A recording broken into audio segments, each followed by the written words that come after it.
government should not regulate markets unless there's a very strong reason to do it.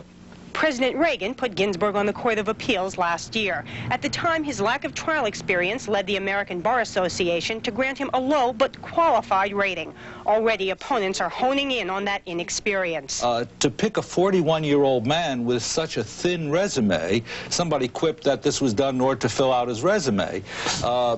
It's a somewhat surprising choice. What troubles liberals the most is the fear that a man who reportedly once described himself as the most conservative person in the Justice Department will be against abortion, civil rights, and civil liberties.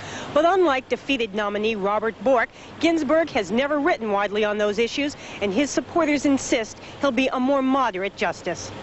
Well, I don't think he's going to come to the bench as a judge to set social policy. I think he's going to come to the bench to decide the cases that are put before him according to what precedent is and what the law is.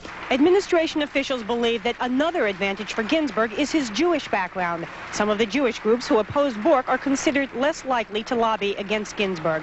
As for the nominee himself, he and some friends were raising a toast tonight. Rita Braver, CBS News at the Supreme Court. Capitol Hill correspondent Phil Jones has been gauging first reactions among the U.S. senators who will have to vote yes or no on this controversial nomination. Senator Helms, why are you smiling?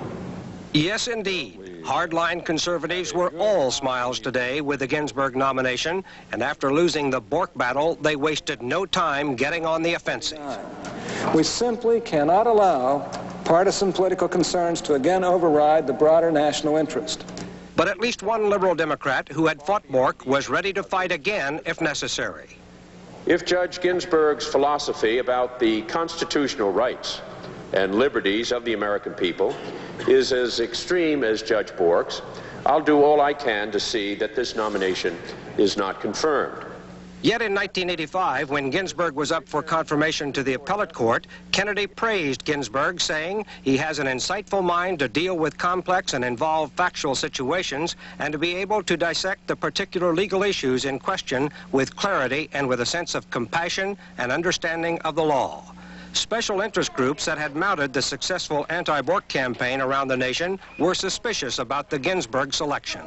Just 2 weeks ago, President Reagan said that he would send to the Senate a Supreme Court nominee just as objectionable as Robert Bork. And we have to take him seriously. However, most of the politicians on Capitol Hill were left speechless with the selection of Ginsburg. I literally know nothing about Judge Ginsburg beyond his age and, rank and serial number. I mean, that's about all I know. I asked him how many opinions he had written. He said approximately 20. Asked him how many law journal articles he had written, said a few. This will be another bruising battle. Liberals are ready to fight over the balance of the court, and ultra-conservatives are ready for blood, saying they will win regardless, either with Ginsburg's confirmation or with a juicy campaign issue in '88 if Democrats block the second Reagan nominee. Phil Jones, CBS News, Capitol Hill. Now, what about the stock market? For one thing, this is a date that makes Wall Street shudder. Will hold their third summit meeting in Washington, D.C. on Monday, the 7th of December. It is now firm.